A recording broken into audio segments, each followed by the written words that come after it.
ఆయన కృతజ్ఞతాస్తుతులు చెల్లించుకుందాం. ఒక మాట చెప్తారా దేవా, ఈ 3 దినాలు మా మధ్య తెచ్చినందుకు కొందనాలు ప్రభావ.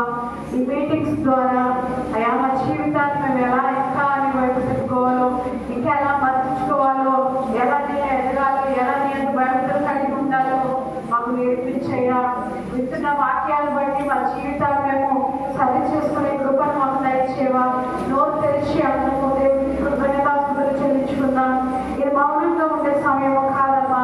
వాక్యం చెప్పినప్పుడు మౌనంగా ఉన్నాము, విన్నాం. కానీ ఇదిగో మరి ఆరాధించే సమయము, ఆరాధించినప్పుడు నువ్వు నోరు తెరిచి హృదయపూర్వకంగా దేవుడి సన్నిధిలో కృతజ్ఞతాస్తుతులు చెల్లించు. ఇప్పుడు మనం వాక్యం విన్నాం కదా, నిజమే దేవుని మాటకు లోబడే వారంగా యెషయా ఎక్కడికి వెళ్ళా ఉన్నప్పుడు నిజము చెప్పకుండా అబద్ధం ఆడుతూ చెప్తా ఉన్నాడు కదా, ఎక్కడికి వెళ్ళలేదని. అప్పుడు యెషయా అంటా ఉన్నాడు, ఇదిగో నా ఆత్మ నీతో కూడా రాలేదా? అవును, దేవుడు సేవకుల మాటకు వినేవారంగా, దేవుడు సేవకులు మాటకు మరి లోబడే వారంగా మనం ఉంటున్నామా? లోబడే స్థితి మనలో కనబడతా ఉందా? మనం మోసం చేసేవారైనా ఉంటున్నామా? అబద్ధాలు ఆడిన వారైనా ఉంటున్నామా? ఇప్పుడు మనం విన్న వాక్యం అదే కదా, సేవకులకి ఎలా మన జీవితాలకు మరి ఉంటున్నాయో ఒకసారి పరిశీలన చేసుకుందాం. దేవాలయం క్షమించి ప్రభావ చెప్దాం. సేవకులకి లోబడేదానిగా, ఈ సేవకులకు విధేయత చూపించేదానిగా అయ్యా నేను ఉండడానికి నాకు సహాయం చేయవా అని చెప్దాము. దేవునికి లోబడితే, దేవుని దగ్గరికి నువ్వు వస్తే, దేవుని మాటను వింటే దేవుడిని ఆశీర్వదించే దేవుడు. అబ్రహాం ఎప్పుడైతే దేవుని మాటకు లోబడ్డాడో, విధేయత చూపించాడో, మరి ఆశీర్వదించిన దేవుడు కదా, దీవించిన దేవుడు కదా. నిన్ను కూడా దీవించాలని, ఆశీర్వదించాలని దేవుడు ఆశపడుతున్నాడు. కానీ ఆయన మాటను వింటున్నావా? ఆయన మాటకు లోబడుతున్నావా? ఆయన మాటకు విధేయత చూపిస్తున్నావా? ఒక్కసారి ఆలోచన చేద్దామా? నీ మాట జీవము గలదయ్యా, యేసయ్యా దేవాని మాట జీవము గలదయ్యా, దేవాని సత్యము గలదయ్యా. మారిపోయేదయ్యా యేసయ్యా, నీ మాట మరచిపోయిదయ్యా. ఏది మారినా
బంధింపబడిన వారిని లేవనెత్తింది ఆయన మాట.